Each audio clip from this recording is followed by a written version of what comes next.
Alors merci beaucoup d'être parmi nous ici aujourd'hui. Alors l'histoire s'avère être importante pour beaucoup de personnes. J'étais hier à la salle Elisabeth, 1500 personnes étaient venues écouter un auteur qui a écrit des livres en Flandre, en Belgique, qui parle de notre histoire bourguignonne, voilà, entre autres. Tous ces gens ont écouté des podcasts, ont lu des livres, donc il y a cet intérêt pour cette histoire qui est quand même un tout petit peu méconnue, Monsieur Gerlach.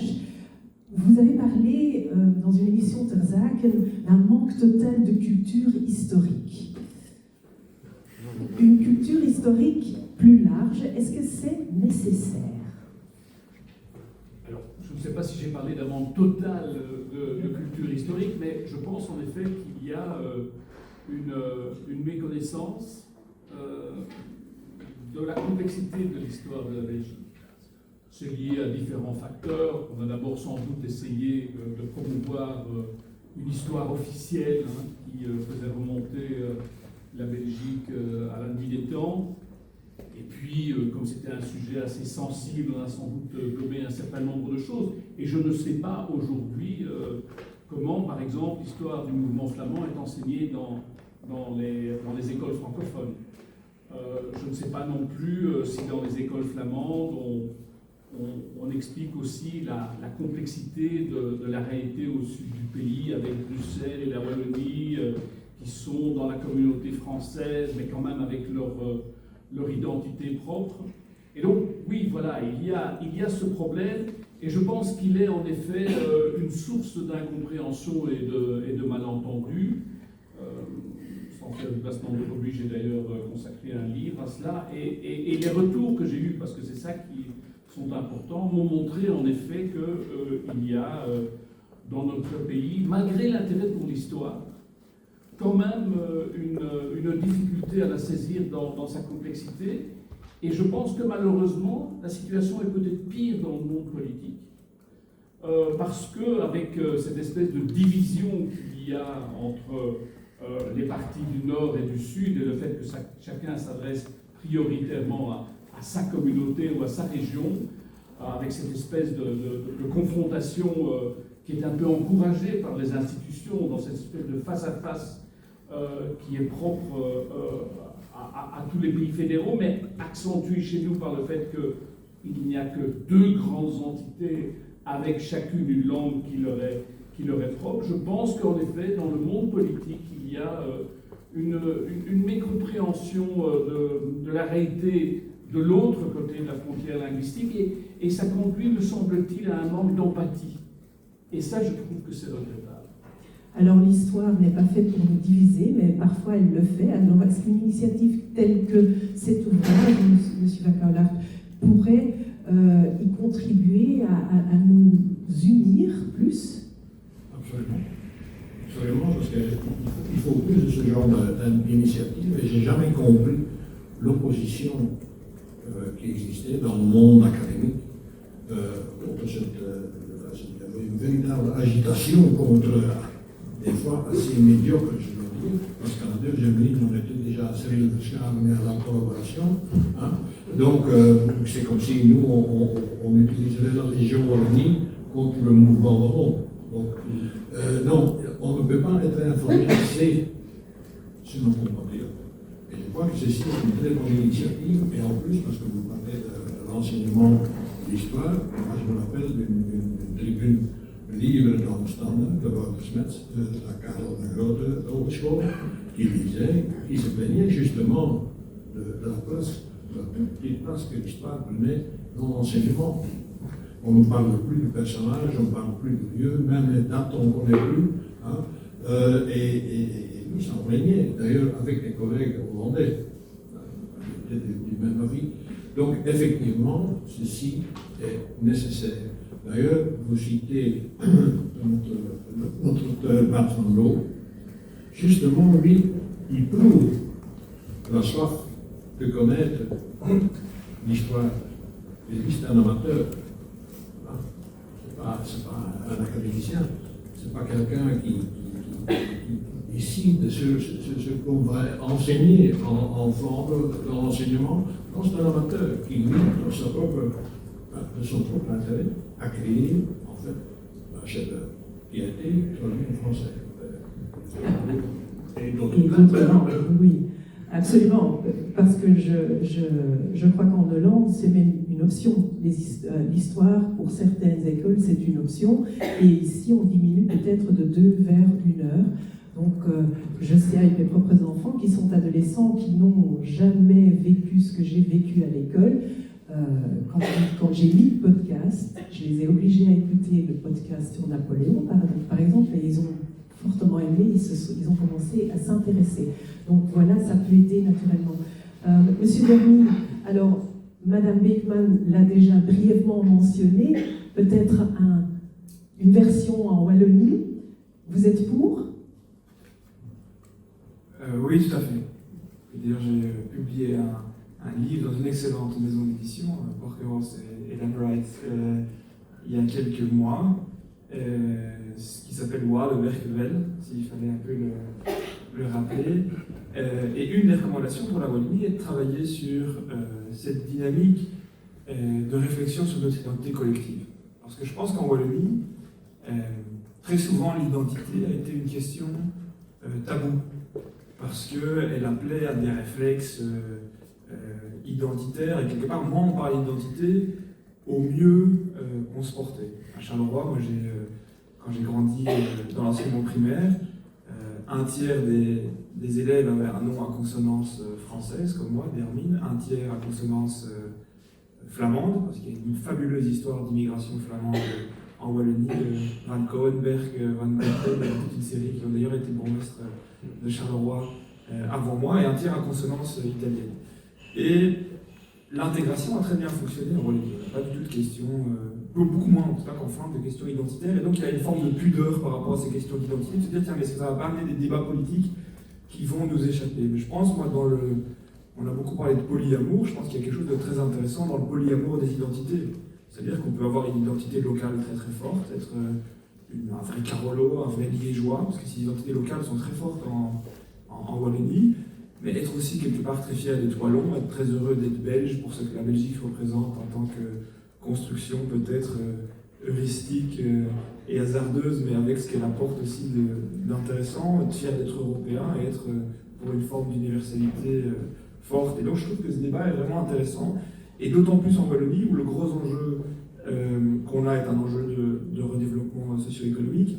Et il y a de nombreux chercheurs qui ont établi un lien direct entre ces questions d'ordre culturel et d'identité et les questions économiques. C'est-à-dire que si on veut redévelopper la Wallonie, ça doit passer par une forme de raffermissement du lien à son territoire. On ne peut pas vouloir développer une région si la jeunesse, et singulièrement la jeunesse la plus diplômée de la région, n'a pas envie de s'investir durablement dans son territoire. Et c'est ce qu'on observe en Wallonie, et singulièrement dans les anciens bassins industriels comme Liège et Charleroi, où on voit une forme de brain drain, c'est-à-dire que la jeunesse, là où en Flandre, et honnêtement j'apprends beaucoup de choses de la Flandre, on voit vraiment qu'il y a une espèce d'éthos entrepreneurial où les jeunes qui grandissent, ou les entrepreneurs ont envie de développer leur région et n'imaginent pas quelque part s'investir ailleurs dans le pays ou ailleurs en Europe. Ça existe moins en Wallonie. On observe quelque part une fuite parfois des élites, c'est simplement des élites diplômées, vers Bruxelles ou vers d'autres grandes capitales.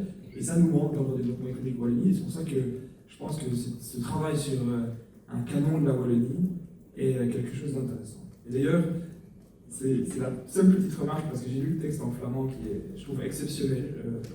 Vraiment, moi j'avais effectivement peur, vous l'avez dit dans votre intro, d'avoir quelque chose qui soit un peu déterministe, une forme de construction d'une identité qui est le fait finalement des aléas de l'histoire, que j'ai pas du tout retrouvé. J'ai trouvé ça fabuleux dans la version néerlandophone. Je pense que le titre, et vous l'avez dit à l'introduction, hein, les grandes décisions sont des décisions collectives, c'est comme en politique. Mais je trouve que le canon la traduction littérale du canon aurait été intéressante, parce que même si on aurait peut-être perdu en précision sémantique, on aurait gagné en explosivité.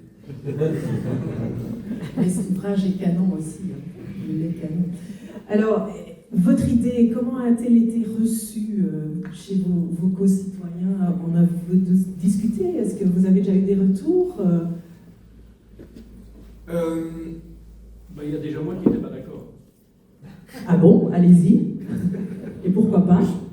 Mais c'est-à-dire que pour embrayer, je pense que c'est une idée intéressante, mais je pense qu'il ne faut pas mettre la charrue avant les bœufs. Et je crains que si on va trop vite dans la constitution d'un canon wallon ou de 60 fenêtres sur la Wallonie, ou en tout cas un ouvrage du genre, je pense que ça va être reçu comme artificiel pour une série de raisons. D'abord parce que la Wallonie n'est pas la Flandre. Et c'est d'ailleurs un travers habituel que l'on a dans ce pays, c'est de considérer que de l'autre côté de la frontière, c'est un peu la même chose mais à l'envers. Ben non, on a dit le comté de Flandre existe au Moyen-Âge, le mot wallon se développe au travers des siècles, le mot Wallonie n'apparaît qu'à la fin du 19e siècle et encore dans un contexte culturel et folklorique, et ce n'est qu'au XXe siècle que la Wallonie commence à prendre une existence politique, d'ailleurs produite par le mouvement flamand essentiellement, soyons clairs. Donc il me semble que comparer les deux, c'est se tromper un peu de cible. Et puis d'ailleurs, on le voit dans la réalité d'aujourd'hui, et Thomas Dermine y a fait allusion, lorsqu'on demande aux gens, et les enquêtes le montrent, il y a eu une enquête qui avait été commanditée par le journal L'Avenir, il y a eu une enquête qui a été faite aussi plus récemment par l'Institut Wallon, l'IWEPS, de prospective, et le je ne sais plus ce que c'est, mais enfin bon, l'Institut... Oui, voilà, c'est ça, les statistiques. Il y a statistiques et prospective quelque part, mais le j'ai oublié. Études, voilà, qui montrent en effet que l'identité primaire en Wallonie, c'est la Belgique. Derrière, ce n'est pas encore la Wallonie, c'est souvent l'identité locale, provinciale, sous-régionale, etc. Si on va trop vite, je pense qu'on va braquer les choses et qu'on va accentuer le problème que l'on a connu en Flandre aussi d'ailleurs, c'est-à-dire la critique que tout ça est une démarche artificielle. Et je pense qu'il y a d'abord à redresser la situation de la Wallonie. Qu'est-ce qui fait que les gens ne veulent pas s'identifier à la Wallonie? C'est d'abord le fait que cette histoire est différente, et puis que, la réalité aujourd'hui, c'est « it's the economy stupid ». Redressons d'abord la Wallonie économiquement et budgétairement, et puis on pourra lui donner une autre vision qui à ce moment-là paraîtra s'ancrer dans un projet collectif. Je crois que la Wallonie a surtout besoin d'un projet de redressement, un projet collectif, bien plus qu'une glorification de son passé, d'autant que, soyons clairs, la Wallonie n'est pas compétente actuellement pour sa culture et pour son enseignement. Ce sont quand même deux compétences fondamentales lorsqu'on parle d'histoire. On ne les a pas. Il y a cette communauté française aux Fédérations Wallonie-Bruxelles à laquelle personne ne s'identifie. C'est en bas de toutes les identités lorsqu'on fait des enquêtes et qui perturbe aussi la vision des choses. Et donc, oui, une histoire de la Wallonie, oui, mais la priorité, c'est quand même le redressement de la région. Et essayons d'abord d'avoir un projet avant d'essayer de se trouver une identité dans l'histoire. Monsieur Vacarloch, je vais vous donner la parole dans quelques instants, mais je vais d'abord demander à Monsieur Dermine de répondre. Permettez-moi, Monsieur Gerlach, avec tout le respect que j'ai pour vous, absolument dit Monsieur Gerlach, c'est que vous n'êtes absolument pas d'accord avec, à minima, une partie du raisonnement. C'est-à-dire que, comme vous, si on pense que le chantier prioritaire de la Wallonie est le chantier de son développement socio-économique, alors le projet d'un canon pour la Wallonie est d'autant plus nécessaire. Parce qu'aujourd'hui, qu'est-ce qui mine le développement économique de la Wallonie?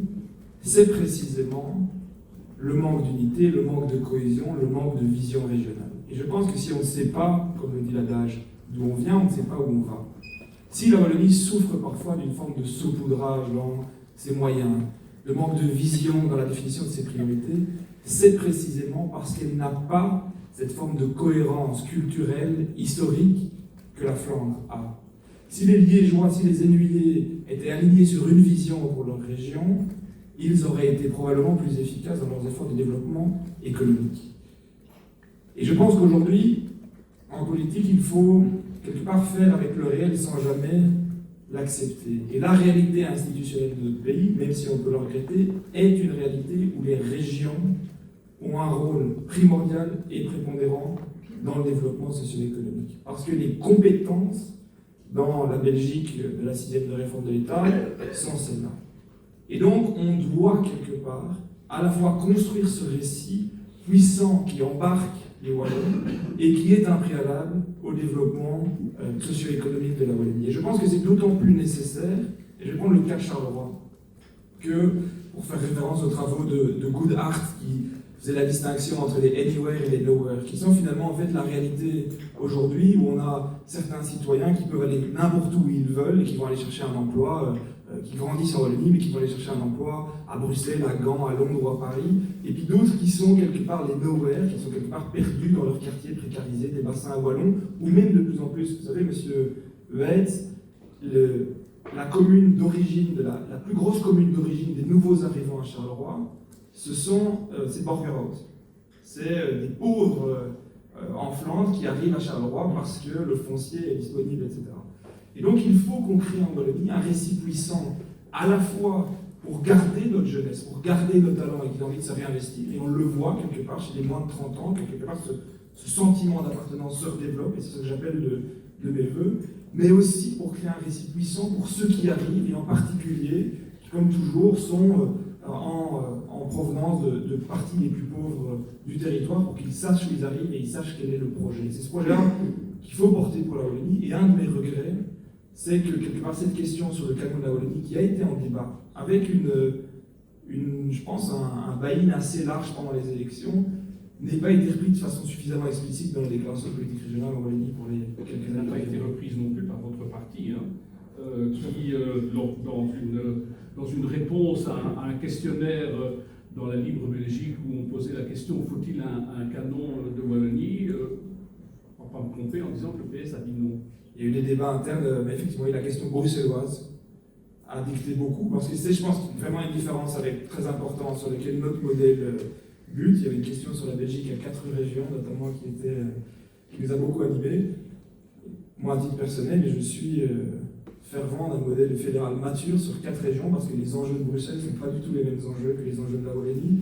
Et la maturité du fédéralisme belge passera par là, mais malheureusement, tant au sein du PS qu'au sein de la Belgique francophone. Monsieur Guerlain, très court. En fait, je suis d'accord avec Thomas Dervin sur la finalité, mais je pense que si on s'emballe, si on va trop vite, on va casser ce projet. Et je ne souhaite pas qu'il soit cassé, je souhaite qu'il se réalise.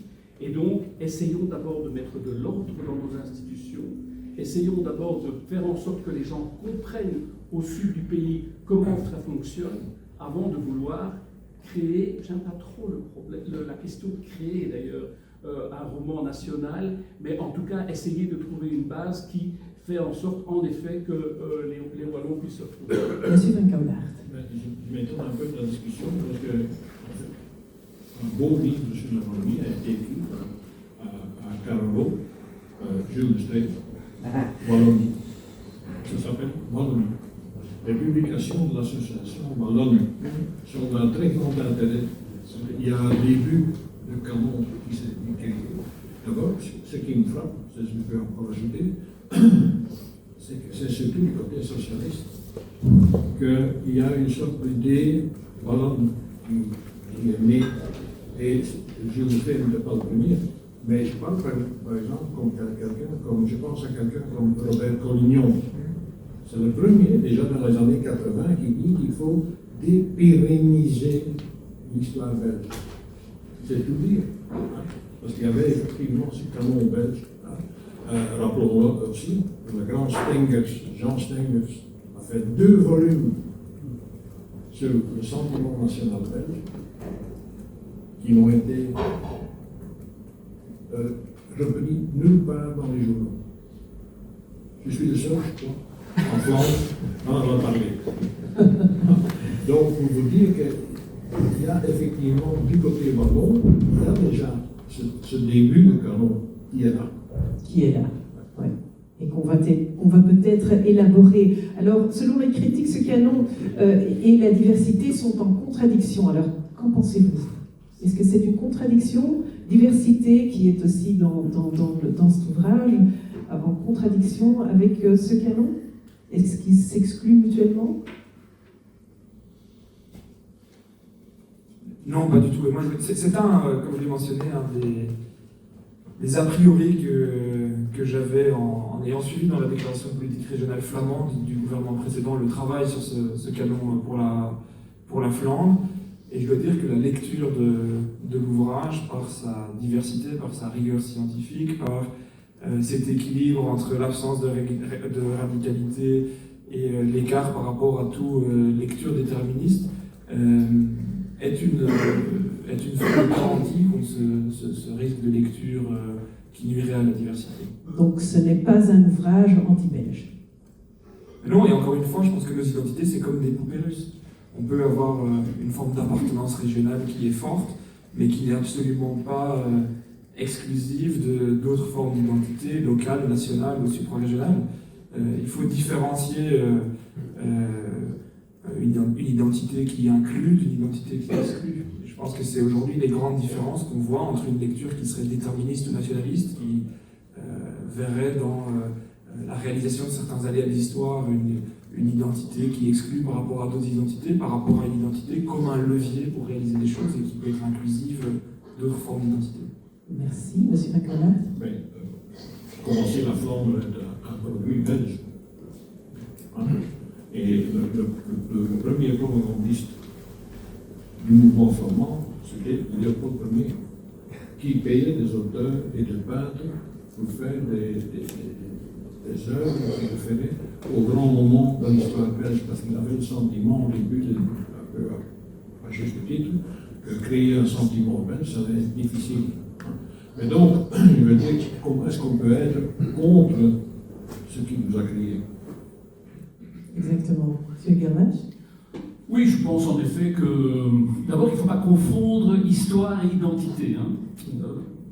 Voilà, c'est pas parce qu'il y a le canon qui existe que subitement plus de Flamands vont se sentir en effet flamands. Je pense que c'est un éclairage sur des réalités. Et je ne vais pas revenir sur le débat qui indique en fait la question de savoir si cette identité préexiste. Mais moi, ce que je voudrais quand même dire, c'est que je pense en effet que ce livre et le site internet qui l'accompagne, j'espère bien qu'ils vont être consultés du côté francophone, tant bruxellois que wallon. Ça me paraît indispensable, on y apprend plein de choses. La difficulté, je vais peut-être aussi pointer une petite difficulté, et peut-être que comme c'est un ouvrage qui au début a été conçu pour des Flamands, peut-être évidemment que malgré tout le talent de la traduction, certains présupposés qui sont connus par des Flamands sont peut-être un peu moins accessibles pour les francophones, mais je pense qu'avec la richesse du texte, la longueur aussi des exposés, l'iconographie qui est quand même extrêmement développée, je pense en effet que ça peut être utile pour comprendre un certain nombre de choses, mais il y a des freins. Par exemple, je trouve extrêmement négatif, et comme je n'ai plus de responsabilité, je ne fais plus partie du personnel, j'ai une grande liberté d'expression, mais je trouve quand même très dommage que, par exemple, aucune télé belge, à commencer par le service public, n'ait diffusé Het Verhaal van Vlaanderen sous-titré en français. Je pense que c'est très très intéressant. Et donc ça montre quand même qu'il y a un certain nombre de freins, de crispations, et j'espère que la qualité de ce livre va permettre de dépasser cela, mais il faudrait quand même trouver les moyens de s'adresser au public le plus large possible, parce que je pense en effet que c'est indispensable qu'on se connaisse mieux. Alors, M. Macaulay, quel est l'avenir de cet ouvrage alors? On a entendu déjà qu'il faut agrandir le public qui puisse y accéder. Espérons qu'il y aura un grand public pour ce livre-ci. En tout cas, en France, c'est un succès de librairie. Mais je crois que cette soif de connaître existe aussi du côté francophone. Donc, ça m'étonnerait que ça ne passe pas inaperçu. Monsieur Dermine, mot de fin, Vous espérez quoi pour cet ouvrage que vous allez ramener maintenant chez vous aussi en français? Une partie du futur de la Wallonie, c'est la Flandre. Et je serai appelé à être bourgmestre de Charleroi dans les prochaines semaines. Et une partie de l'avenir de Charleroi passe par le fait de recréer des ponts avec la Flandre. On a de l'espace, on a des gens qui sont disponibles pour travailler, on a des infrastructures qui sont pas congestionnées, on est à l'échelle des métropoles européennes, à quelques encablures d'Anvers. Et donc tout ce qui peut contribuer à recréer des ponts qui sont évidents, mais qui ont été refermés par des lectures parfois fermées d'un point de vue politique, peut aider. Et ceci est un instrument parmi d'autres que je m'efforcerai d'utiliser pour recréer des ponts avec la Flandre. Merci beaucoup. Donc je retiens la collaboration et disperser cet ouvrage au plus que possible. Merci beaucoup, messieurs, pour cette conversation. Monsieur Van Cauwelaert, Monsieur Gerlache et Monsieur Dermine, merci.